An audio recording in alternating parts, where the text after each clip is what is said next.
Hello YouTube, Devastator here with Vblog3. I know this story is going to be a little bit sad for me and people who work with me.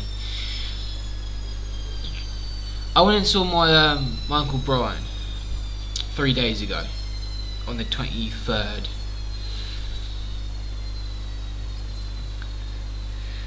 He's got Parkinson's disease.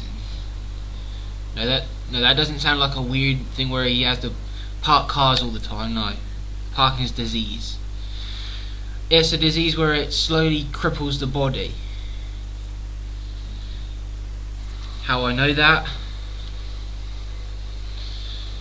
I'm not a medical student.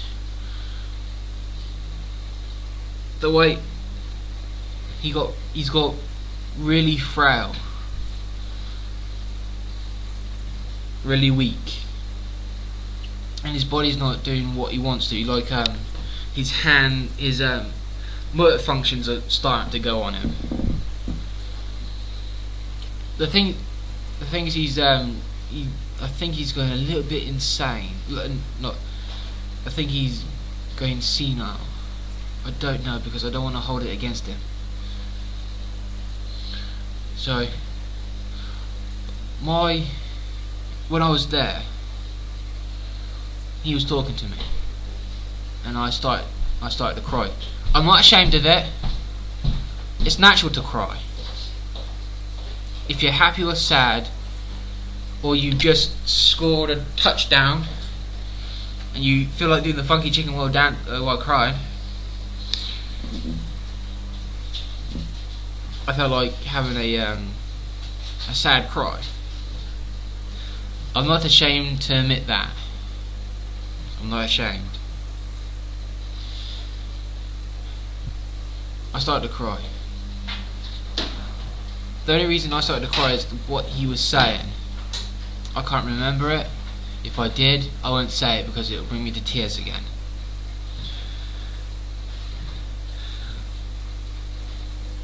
When he started to cry, he said, come here. I gave him a hug. I started to tear up again, but I held it in. Like the times this ain't a occasional thing, going to funerals. It's not like every single member of my family is just going dropping dead. I hold it in when I'm at funerals.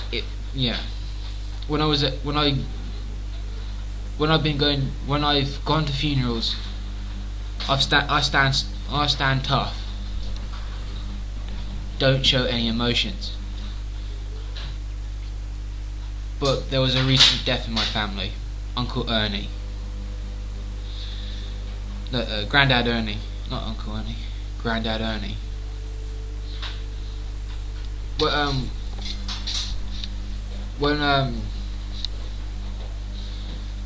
My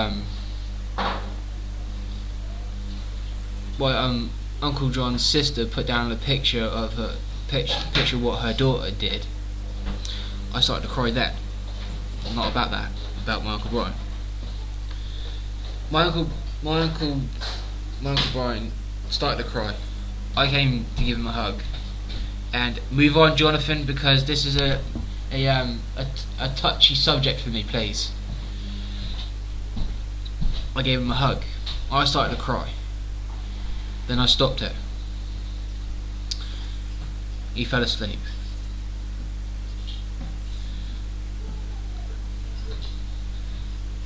I just sat there wondering and thinking, what if he dies right here and now in front of me? So I was checking on his breathing every time I looked over at him. I was checking his breathing just in case he doesn't kick the bucket on my watch. I'm touching wood. I hope that never happens, because if that did happen, I'll go insane.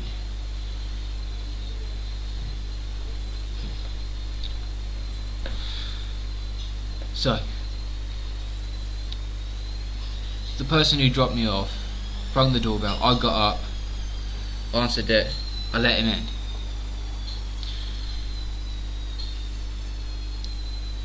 If he's watching it, he knows who he is. So